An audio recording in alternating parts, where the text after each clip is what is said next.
All right, welcome everyone. Today's webinar, like all webinars, is being recorded and will be available for on-demand viewing through geodynamics.org. Sorry, just admitting people as reading this. During the webinar, please use the chat window to type in your questions or communicate with others. If you have a question during a Q&A session that you would like to ask via the microphone, please use the raise the hand icon before turning on your microphone.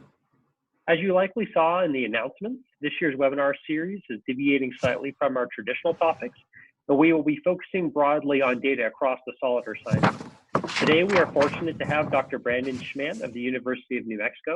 Dr. Schmandt's research primarily focused on using seismological tools to conduct geophysical investigations, which are driven by questions related to the interactions between surface volcanism and tectonics, mantle convection, crustal deformation, and the geochemical composition of the deep earth. Today, Dr. Schmandt will be discussing seismic data and data products to motivate, guide, and test geodynamic models of the lithosphere and upper mantle. And with that, Brandon, the screen is yours. Okay, thanks. So just to say a few things, you're welcome to bring up questions at any time. The chat feature is probably the best way to do that, and I'll try to address them as I go. So if you want to bring something up, you certainly don't need to wait till the end, and I'll try and keep taking a look at the chat feature. And just to sort of introduce where I'm going here, I'm mostly going to talk about some of the data and really the data products that exist and that I think are a lot more accessible than they were a few years ago. To some people, if you're already pretty savvy with these sorts of things, then this will be maybe stuff you already know. But to others, hopefully I could point out some useful resources or places to keep looking back to get a hold of new constraints that might be relevant for geodynamic modeling efforts. So, one just simple workflow that's sort of illustrated on the title slide is taking something like the EarthScope seismic data set, making a data product like a tomography model that a geodynamicist might then use to infer temperatures and mantle densities and look at flow or even the rate of change of mantle flow and take a look at how that relates to other processes like intraplate seismicity in this case. So just before I go much farther, just want to be clear, I am an observational seismologist. I don't do any geodynamic modeling, but there are many links to the CIG community, which hosts seismic modeling codes anyway. But beyond that, a lot of the work that I do is in regional to continental scale seismic imaging and links to magmatism and tectonics, local structures, a lot of work lately looking at volcanic systems.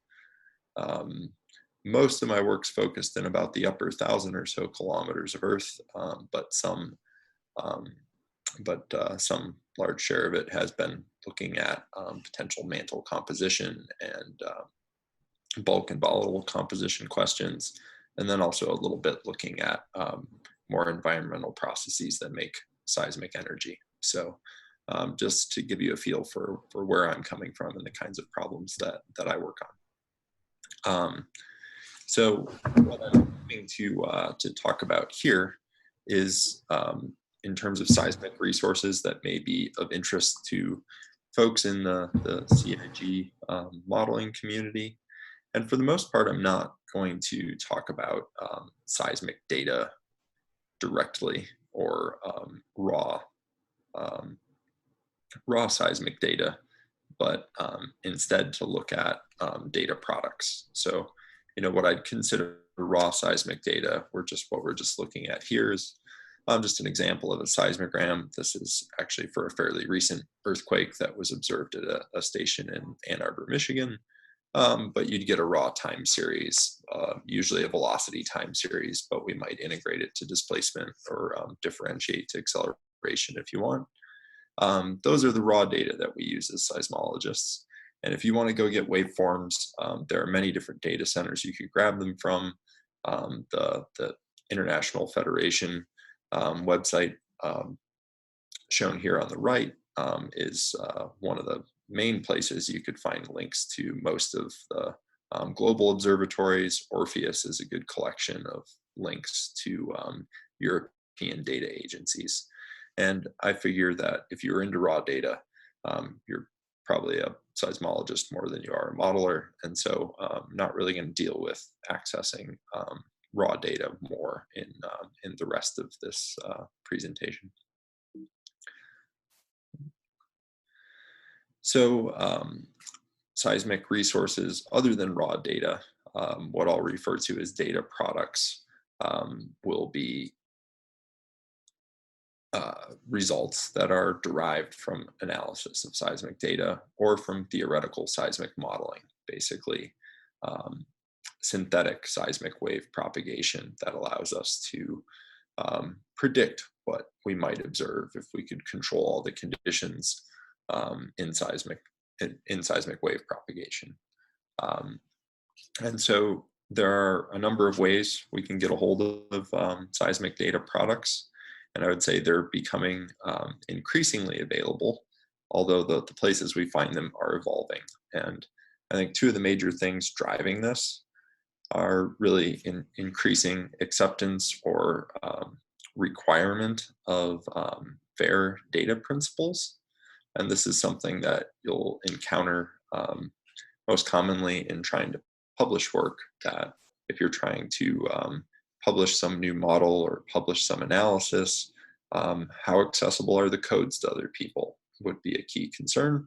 How accessible are the input data? And those might be processed data, like the data products that I'm talking about, or they might be raw data. And so this set of FAIR principles is just this acronym for findable, accessible, interoperable, and reusable. So we want people to be able to find the resources that we're producing as seismologists. People need to be able to access them. They should be interoperable or usable for a variety of purposes. And we should be able to keep reusing these things. And so a lot of the reason repositories exist, that the ones that I'll talk about, is because we have a lot of products to be able to share now. Sometimes those products are just distributed in electronic supplements to papers. Those are certainly a good place to look, but I think more and more we're going to see large data sets that are not easily shared that way. And so there are some different places to look. If you're curious to read more about some of the sort of principles and practical goals for use that are driving this sort of adoption of fair data principles, I think this is a good place to look in this scientific data paper from a few years ago. This is a big topic in earth science, but it's a big topic in a lot of different fields. This paper from 2016 has been cited something like 1,200 times. So it's just a few years old, but this is obviously a concern to a lot of different types of scientists. We're generating tons of data and data products, and we want to see those things used. So I'll just be looking at that from a seismologist perspective. So what do I mean for seismic data products? The types of results derived from seismic data or modeling that we might look at. They could be tomography models. So they could be compressional or shear velocity or attenuation or other parameters. They could be interface models, the topography of the MOHO or the lithosphere asthenosphere boundary, or transition zone discontinuities, estimates of anisotropy, orientation, and magnitude, earthquake hypocenters, earthquake mechanisms, empirical Green's functions are, in some cases, data products. Synthetic seismograms are also data products that we might be able to reuse. Many people may have wanted to look at the same simulation, say, what does the global wave field from the 2011 Tohoku earthquake look like? we don't always need to reproduce those things. So they might be out there as data products that you could already grab. So those are some of the examples that I'll look at. A few places to look that I'm going to kind of go through next. IRIS, the seismology consortium in the NSF science community, has a great set of resources for data products, but I'll talk about some other places to look. And these are really pretty far from complete. I'm not trying to give an exhaustive list. These are just things that are familiar to me, and I think pretty useful resources, but there are others out there. And if that's something people want to bring up, that they know of a good alternative or a good supplement to some of the things that I'm talking about, by all means, bring that up and be happy to share that with other folks interested in finding seismic data products for geodynamic modeling purposes. So this IRIS resources, there are a lot of things on the IRIS webpage. If you go to the data services section, a lot of it is about accessing waveforms, the sort of traditional seismic data, but a growing area for the past several years now for IRIS has been in serving data products to the community.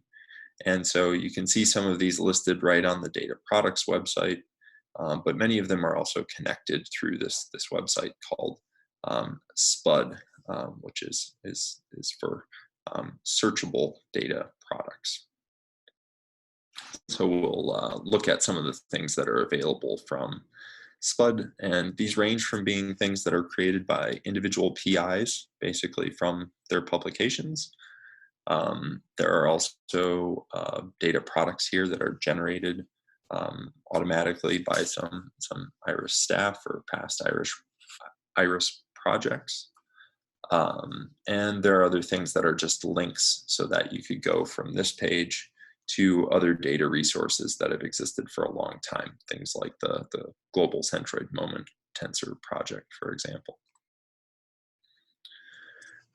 So taking a little bit of a look at this collection of projects in the searchable product depository, or SPUD, there are a lot of things listed here. I'm going to look at some examples of these things that might be particularly relevant for the geodynamics community. There are a lot of things that are maybe more specifically relevant to seismologists, and they're great resources, but I won't really focus on those this afternoon. So within SPUD, the searchable product depository, there are a number of different things. One type of data that many geodynamicists have tried to model and incorporate in their work, either as a guide or as some type of test data set, is shear wave splitting measurements. The most common form of these, things like SKS splitting that integrate anisotropy through the mantle, are good targets for mantle flow models. And so you can find a lot of those through IRIS's SPUD website. There isn't one perfect cumulative repository of these things. So the SPUD website in this case is actually just a link to two different groups splitting databases. And there are even other splitting databases out there. So you may need to do something if you're interested in a specific area. Like here, I'm just highlighting the San Andreas Fault in Central California. You might want to do something like collect the background data. All the black bars shown here in the map in the middle are from previously published data. In this case, it was a database that was pulled from this publication by Becker et al. In 2012. But you could grab similar compilations from SPUD and then adding maybe a new data set to it. And so this new data set in the red happens to be from a publication just a couple of years ago by Jiang et al. In GRL. And they're focusing on a much denser data set that's sampling right next to the San Andreas Fault. So in most cases, perhaps it's disappointing, or perhaps it's just nice that there are a lot of resources out there. But in most cases, you might need to look at multiple things. You might need some sort of background data set that you could easily grab through SPUD, but you're still going to have to try and find out, what's the most recent thing or the highest resolution thing done in the area that's of interest to you if you're looking at a more localized study. If you wanted to look at a larger scale example, I think this is a good example sort of use case from a recent paper by Wong and Becker. And in this case, they were looking at all of the shear wave splitting, or at least teleseismic shear wave splitting results compiled for the US and also parts of Mexico and Canada, and including actually some substantial offshore data sets that are starting to exist. So that's one direction that's improved a lot lately, is that we have more shore crossing data sets than we used to. And so in this case, this is sort of a way to evaluate their mantle flow models and help them guide different model parameterization choices. And so they're showing just a comparison for, in this case, their fifth model type, where they're incorporating lateral viscosity variations in the upper mantle, or they're incorporating some type of continental keel. They're incorporating density structure from a tomography model, and then they're predicting the depth integrated anisotropy and comparing that to SKS measurements. This is a kind of game that I think we're playing much better than we used to, but it's the kind of thing that the modeling and observational seismology community have interacted on for quite a while now. One thing to point out that's sort of an outstanding challenge here is, in most cases, we're only trying to explain the orientation of these anisotropic measurements and relating the magnitude of the delay time to things like finite strain and dynamic models. I think is an area where there's still a lot of progress to be made. Another resource available through, this could be through SPUD or through the data products website, is one that I think is probably highly useful to this community. Likely many of you would already know about it, but if not, I think it's a very valuable one. And I'm mostly convinced that it's valuable because a lot of people seem to be putting their models there, and a lot of them seem to get used. And so this IRIS resource is called the Earth Model Collaboration, EMC, and it's mostly a collection of 3D and some 1D velocity models. What's attractive is that they're in a consistent net CDF format.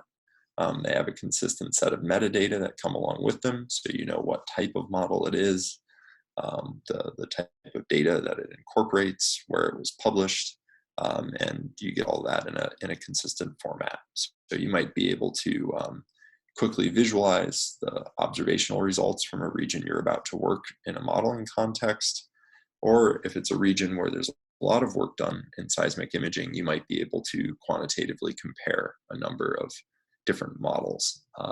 So if we look at the IRIS EMC resources right now, they host 90 models. So it's getting to be a good variation. Here I'm just showing the first group that showed up on the website. And so it's looking at velocity models. There are also some things like attenuation models on there. And these are just grouped by continent. And so there are a whole lot of things in North America, but they're spread out. So we're getting down to South America models at the bottom here, and the other continents are all farther below on the web page if you want to take a look for yourself. So some of the things that this allows, this is a figure from a tomography study, another seismic imaging study by Schaefer and Lebedev in 2014. But they're showing here a number of models, and I think now all of these, or almost all of these, are available through the EMC website. So if you had, your script written the way you want to gobble up these netcdf files, you could quickly compare, 10 or so models for a different region. The Earth Model Collaboration website also gives some visualization tools. So they do give some GMT tools that one could use to help view. They also have some web interface tools for helping to view models. So you could pretty quickly get a feel for whether a feature in a particular model is present in all of them. And sometimes you may see some variety even for pretty large features. So you could quickly find out if they're common to all the models that are out there or not. Other ways that, especially I think a geodynamicist might want to query this sort of data is not just visually, but quantitatively. And so this is nicely facilitated by having all the models in a consistent file format. And so you could do things like what's shown on the right here. This is just a correlation analysis between a dozen or so velocity models for the Western US. This publication was written before the EMC really existed, and so it was probably kind of a pain to collect all of these models, and probably involved emailing every one of the authors and getting them in all different file formats on all different grids, and then normalizing those kinds of things. But what's shown is all of the models filtered to a consistent wavelength of 250 kilometers, so that you can compare longer wavelength models or larger scale models to higher resolution studies, and then look at the correlations between these different groups of models. So you might see things like, are the PNS models, say, less correlated, or are different methods? Actually, a number of these models use quite different data sets and different methods. So you can ask the question, are they going to give you broadly the same geometry? And that would be important to know if you're trying to choose a model that you might use as, say, the input density structure for a mantle flow calculation. In the Western US, you'd have a dozen models to choose from, and you could do this. You could certainly have far more than that at a global scale. Depending on the area you're looking, there may not be as many available, and so this might not be there. But if you do have a lot of models to look at, you might want to know what the consistent features are before trying to reproduce those features in some kind of dynamic context. It's not just large scale models. So going to much smaller scales, say just the island of Taiwan, in this example from Huang et al. In 2014, or if you were interested in things like the geometries of magma reservoirs, this is a study that has images a number of Andean magma reservoirs.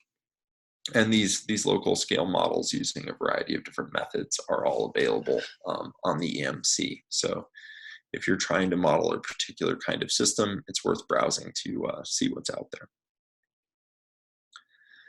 Aside from tomography models, there are a lot of great data products that aren't strictly those things. And they could still fall within the Earth Model Collaboration. So you might look there for some different things, like interface maps. So one common interface we might look at is the MOHO, or we might look at maps of crust thickness. So this is one example. This is another map that's available through the IRIS EMC. This is at whole US scale. And then there's a zoomed in version here. This is from a totally different study, looking at interface imaging using a dense array in one particular area. And so depending on your question, if you're trying to model the whole US, maybe this large one is sufficient for you. But if you're particularly interested in the kinds of MOHO relief that might be preserved in, say, old rift structures, like the reactivated part at the northern extension of the Real Foot Rift in the current New Madrid seismic zone, then you could zoom into much more local scale studies. And there are some a growing number of local scale studies that are now contributing their results to the EMC. You can also find some sort of next order of derived data products. So this is a good example where it's not strictly a seismic data product, but in this case, there are some things hosted like temperature models. So the figure shown here is from Schmandt et al. In this 2018 paper. And what they've done is taken a PN, or uppermost mantle refracted wave. So this is a wave type that travels very near the MOHO for large distances. And so if you have localized sampling of velocities near the MOHO, you could apply, in this case, Schmandt et al. Applied a particular physical scaling model to scale those uppermost mantle velocities to temperatures at the MOHO. So this could be a nice boundary condition, or a nice way to just compare a dynamic model that includes heat flow. You could compare the temperature structure at the MOHO to this observational estimate. But in this case, it's worth noting that there are kind of two layers of modeling going on here. First, measuring PN seismic waves to make a tomography model of PN velocity, and then using those PN velocities in a particular physical scaling model to infer uppermost mantle temperatures. But it could be a very useful product if you're trying to model heat transport at sort of lithospheric scale in the US. So aside from those kinds of structural models, some of the other cool things that are out there as seismic resources that might be useful to you are synthetic seismogram calculation tools, as well as archives. So if you look through IRIS, there's a set of tools for synthetic seismograms. Archiving synthetic seismograms might be unfamiliar, but for instance, many people may want similar types of simulations, or they could more rapidly distribute these synthetic seismograms by storing a variety of Green's functions that they can use to recreate the global seismograms from different earthquake source mechanisms. So one of the key tools here is this data services product called Syngen, and it's based on the AXISEM, or axisymmetric spectral element method for calculating synthetic seismograms. This is a tool from Niesenmeyer et al. And it's a great way to be able to produce global scale seismograms up to high frequencies.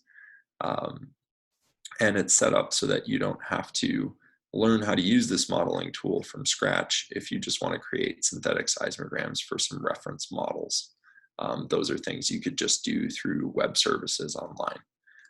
So it'd be quite easy to do, not the same kind of overhead as learning a new code package, or say running larger simulations on a cluster. You might be able to grab these even if it's just a peripheral interest for your research. And so what you might get, you could grab wave field propagation movies, or you could get synthetic seismograms like the ones on the right. And the ones on the right, you can see these nice, simple, spiky arrivals. These are for a reference model recorded at, in this case, hypothetically, recorded at a station in Albuquerque, New Mexico. And you see some things that are pretty simple with the wave propagation, like these sort of suspiciously simple dispersive surface waves, long periods coming in first, followed by the much shorter periods. But they could be a good reference frame for comparing different structural models. So one example of that, this is again from Niesenmeyer 2014, but I could imagine a way that a modeler might be interested in this is if you're modeling some process and maybe you have a prediction of what structural seismologists might see in Earth. If a particular feature were there, you could compare a structural model with and without that feature and sort of tell people where to go hunting. And so in this example, they're showing the red lines are seismograms created in a model that has an ultra low velocity zone near the core mantle boundary, and the black ones don't. And so some phases are relatively unaffected by the presence of that ULVZ, and then there are other phases that are pretty dramatically different if that ULVZ is present. And so if you had a particular hypothesis about some other structure in the mantle that was suggested by modeling, say at lithospheric scale or crustal scale, you might be able to use things like synthetic seismogram calculations just to, tell people where to go hunting, how to basically follow up on the hypothesis that results from your new model. Other pieces you might need, moment tensors have long been kind of one of the key ways that tectonic researchers link seismology and geodynamics. You could do things like estimating stress orientations in seismogenic regions. You need them if you're going to model earthquake seismograms. And you may be able to discriminate different source types just beyond different faulting mechanisms. You might be able to see if there are, say, volumetric or other types of non-double couple sources that are present. In this case, there is a long-standing community resource for large earthquakes, the Global Centroid Moment Tensor Project, that's led out of Lamont Doherty Earth Observatory. But there's a link to it through the Iris Spud website, or you could go directly to the Global CMT. This will work for large earthquakes. It's an awesome resource because it's global scale. It's more than 4 decades of results there now. But it's complete for moment magnitude above something like maybe 5.3 or 5.5 is kind of an approximation. If you're looking at global scale problems, that's perfect, but maybe you want to zoom into more regional scales. There's still a lot of resources, rapidly growing resources available for that. So this is one example for North America. St. Louis University, Bob Herman and others have had a long-standing project to produce moment tensor solutions for earthquakes, and because they're focused on regional scales in an area where there are more seismometers than maybe on average in the global context, these are pretty complete down to about magnitude 3. And so if you were looking for smaller scale or slower strain rate regions that you were trying to model, the GCMT catalog might not be enough to give you the data that you need or the data products that you need. And so something like this SLU database would be great for North America. I'll show some other examples of where you could find different databases for moment tensors in just a little bit.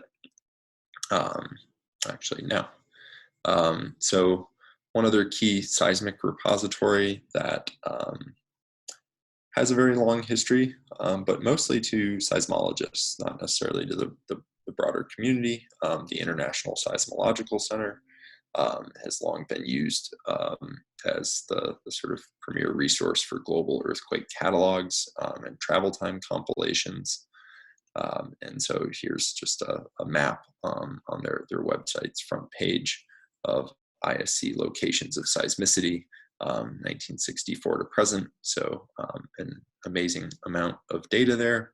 But this little link is what I want to point out, a dataset repository. This is a place that more seismologists are now starting to put some of their data sets in response to this requirement or their own motivation to adhere to fair data principles. We need more places to put these data sets, and I think you'll probably see this continue to grow at the ISC. It's great that they're supporting it. And a lot of international seismologists are very familiar with the ISC already. So I think you'll see more and more tools or data sets of use end up there. And so just to give an example, if you look under the data repository, You can check out recent submissions, and also just a little description of what is in the data repository. It could be event catalogs. It could be source mechanisms. They'll accept results of structural studies, so we may see more of those showing up there. You could also add codes. So there might be a variety of things showing up here. It's grown quite a bit lately. So if you just look at recent submissions on the website, just say in fall of last year, there was actually a pretty wide variety of things submitted here. And some of them may be mostly interesting to seismologists, but I think a number of them are interesting sort of across disciplines and very helpful for geodynamic modeling. So a good example of that is this first study from Koper et al. This is a compilation of 1,800 moment tensors off the eastern edge of the Tibetan Plateau in Yunnan province in China. And I'm not showing all the moment tensors here because they basically just cover the map. But one of the nice derived data products from this is that with those 1,800 moment tensors in this province, they can generate, or they can conduct an inversion for crustal stress orientation. So this would be the stress orientation at least at seismogenic depths. So sort of upper to middle crustal depths, which could be a very useful guide or test data set for geodynamic models of, say, crustal flow around the eastern syntaxis of the Himalaya. And so in this case, it's just showing strike slip faulting, normal faulting, and thrust faulting, and showing you the maximum compressive stress directions around there. And they're compared here to the GPS velocity field. Another type of data, and just to point out how different some of these data resources are, if we just go to a couple down to one of the most recent submissions to the ISC data repository, this is looking quite a bit deeper at mid-mantle reflectors. But this is an example of the kind of data product that you probably always had to chase down the author personally to get a hold of before. And more of these things are showing up in data repositories, and we could just easily browse those and decide, if we want to dig in, if these are really important to our research. So in this case, this is from a study by Blasek et al. In 2018, and they were looking at reflected seismic waves known as SS precursors, and they were seeing a variety of them at these interesting sort of mid-mantle depth ranges where we don't have, say, globally continuous discontinuities, or that's something that we still debate. And so then they have a map of some places, all right, these discontinuities would indicate velocity increases or decreases. They're mapping out the quality of their observations in different places and the depth ranges where they see them. And they're looking at models for how do we compare this to mantle physical state and mantle circulation models and hypotheses. So where do they see some of these things? They think they see a correlation with regions where stagnant slabs might be likely, also where some of these slower regions possibly associated with LLSVPs. But maybe you just want to grab the data set and be able to test the correlation or the sort of spatial heterogeneity, the statistical properties of that, and compare it to a mantle flow simulation.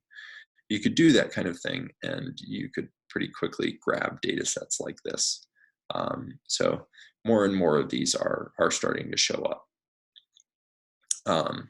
I'm not really focusing on, there are a lot of great resources from USGS, the Earthquake Hazards Program, also the volcano observatories. Right now, the Earthquake Hazards Program, the website's a little bit in flux. They're transferring to a new website. So I won't dig into the resources that are there, but I'll just mention there are a variety of absolute location earthquake catalogs, relative relocations that might be much more helpful if you're looking at detailed fault structure, links to some of the codes they use to generate the catalogs, and also some things that you might want to be aware of if you're comparing dynamic simulations to observed seismicity. You might need to know about some odd things going on, like say explosions and other anthropogenic sources. So in terms of where some of this is going, I think it's really that we're seeing more of these products starting to show up. One way that I think the seismic data products available are changing pretty rapidly right now is that we're seeing extremely dense seismic arrays and also increasingly automated methods for detecting seismicity. And so things like grabbing seismic catalogs in the future, these could explode to be pretty large in size, but they could also be sensitive to things that we weren't able to see in the past. So for folks, say, interested in deep crustal rheology, I think there are some very interesting new earthquake catalogs out there, and they're pushing magnitudes of completeness down to, say, moment magnitudes of -1 or maybe -2, at least locally. And so this is an example from a few years ago from Inbal et al. And they were using this array with 5,200 seismometers in Long Beach. So this is an area about 10 kilometers across, so maybe 100 meter or so spacing there.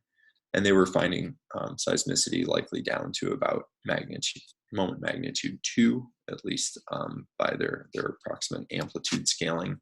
And one of the curious things they saw is that beneath the Newport Inglewood fault in the Long Beach area, they were seeing seismicity. There's just this very low magnitude seismicity extending actually all the way down to the Moho and perhaps even across it.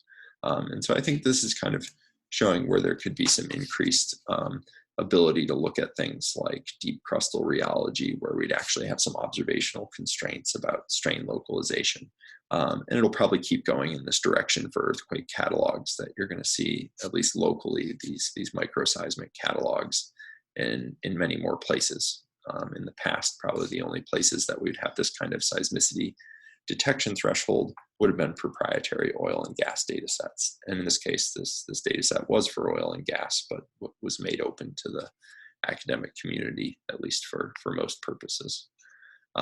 So some of these things will change quite a bit in terms of what's available for earthquake catalogs in the near future. I think in general, we're just going to see more and more sharing of these seismic data products.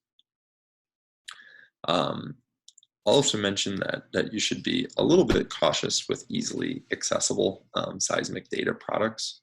One of the main reasons, or some of the things to think about at least, are that when you're using these, it does demand at least a modest level of understanding their origins. So you know about the strengths or weaknesses or uncertainties of the models that you're grabbing. And I would say, well, it's important that we have these immediately accessible to people and remove any of those barriers. There isn't a substitute for interdisciplinary dialogue. So if you find out that a data set, a seismic data product, is potentially very useful for your research, you want to learn more about where it comes from and likely try to talk with the people involved, so you know if you're sort of pushing the boundaries of what's reliable in that data product, or if what you're seeing is likely reliable. And as I mentioned earlier, a lot of these repositories, they're great, but many of these quickly become incomplete. And so just because one tomography model showed up the IRIS EMC, the next author working in the region of interest for you might put their model in the ISC database or somewhere else instead. So it's still key to go looking for these things and seeking people out. Other ways to learn about the methods underlying some of these models, or ways to just access products. Of course, things like the webinar now hopefully point out some resources to folks interested in potentially using them. But at many meetings, CIG and IRIS run short courses, usually for learning how to use geodynamics codes for CIG, But for IRIS, sometimes these are just about data access, new methods for accessing raw seismic data or data products. And so, all of this can be important if you're thinking about, say, what kind of seismic anisotropy is most relevant for comparison with my dynamic models. Should I be looking at SKS splitting? Should I be looking at short period surface wave anisotropy? You might not know that just by looking at the models that are available in the IRIS EMC, but that's a good place to, that's a good topic to sort out by talking with colleagues and possibly by getting a little bit of experience with the different data products. Also, if you're grabbing things like earthquake catalogs and you're seeing, oh, there's lots of earthquakes in an area that should not be active, well, that might be something really interesting that's changing. Or it might be that there's, say, a coal mine there. And so things like the USGS website that tracks some anthropogenic sources of seismicity could really help you from going sort of farther astray in thinking about what's going on with your deformation models. And so I just wanted to review some of those resources that are out there, and be happy to take questions from people about places to look for different kinds of seismic resources, or questions about types of data that I didn't talk about at all in here.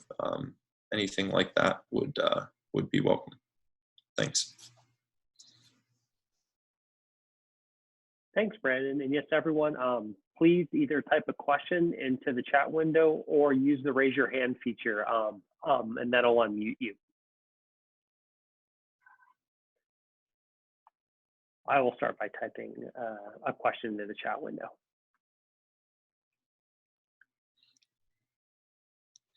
Oh, okay. So for those of us that work on seismic data for initial conditions, having data in a consistent format is simpler. So is NetCDF going to be a preferred format for most seismic data sets hosted? Or should dynamic modelers start creating data sets in NetCDF for easier comparison?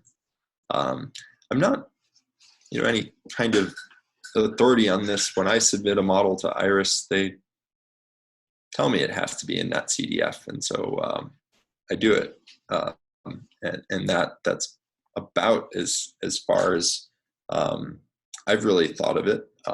The main things that I would say is that, certainly for IRIS, the data products working group over the years, or even just talking with the IRIS staff involved with it, if there's a better way to do that, or a particular challenge people are encountering, it's worth bringing that up. I think they went to NetCDF just because it is pretty broadly used. It's easy to keep the data in a consistent format. There are a lot of visualization tools that use NetCDF. And so they just started using that maybe 5 or 6 years ago and have stuck with it.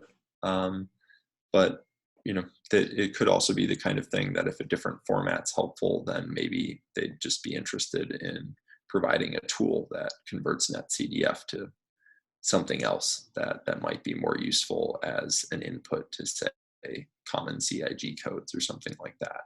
I expect there'd be, some traction if there were a common tool in, say, the NSF geodynamics community that just required a different input. I bet there'd be a way to make progress there.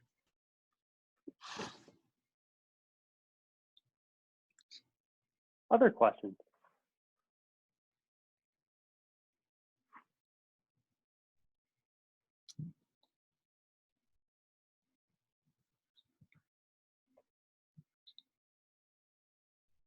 If no one else does, I may jump in and ask another question, but I'll give everyone a minute in case they're typing.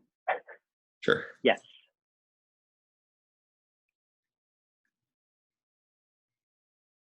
There's one from Sarah Stamps, and the question was, have you used Pangea before? I have not. Yeah. So what sorts of things are at Pangea? Is that seismic or lots? Yeah. So plenty of places to look. It's just focused on seismic data products here. So Pangea sounds like plates moving around or other types of data maybe, but maybe lots of different things. Kevin Mendoza mentions that they have lots of Python tools for reading and working with NetCDF, especially Xarray. So that's good to know.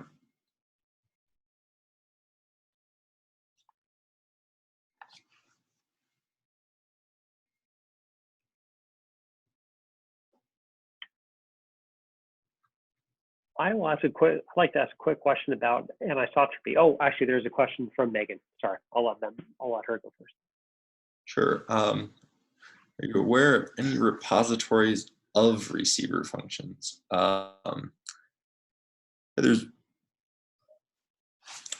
There was a product from the EarthScope timeframe called something about automated receiver function analysis that produced HK stacks that people could look at. I didn't necessarily think it was the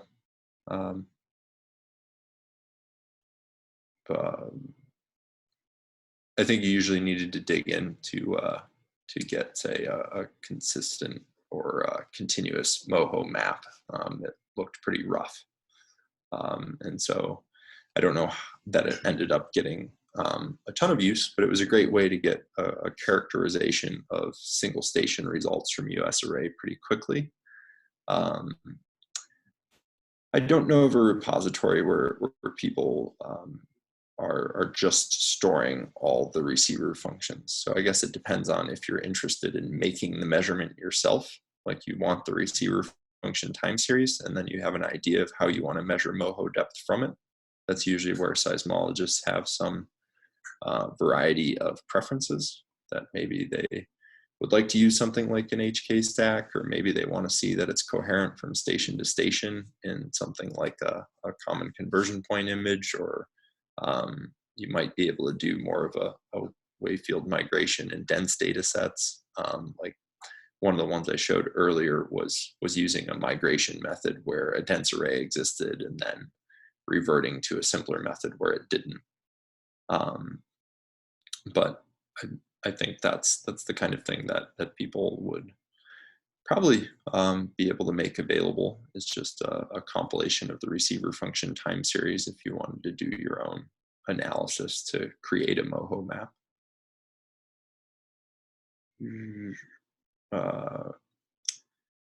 Recent observations of anisotropy in comparison to geodynamic models. Do you think the inclusion of anisotropic viscosity is a key area of potential collaboration and advancement? Yeah, so that's something that has been brought up, I guess, a number of times in the literature over the years. But we certainly expect we see evidence for development of anisotropy seismically, and we should expect that it affects the mechanical properties like viscosity.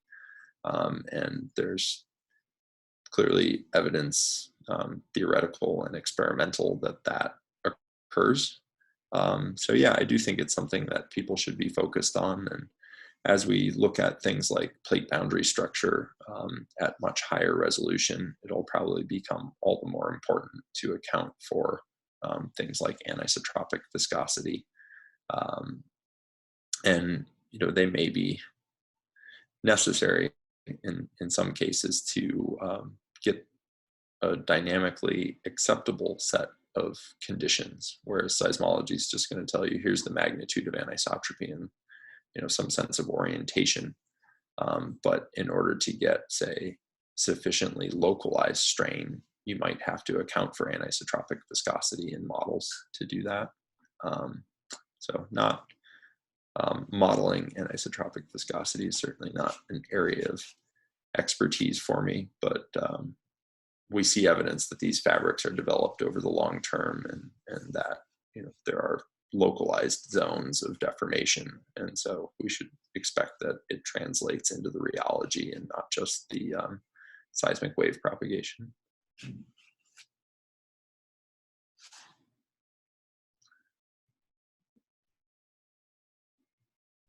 Any additional questions?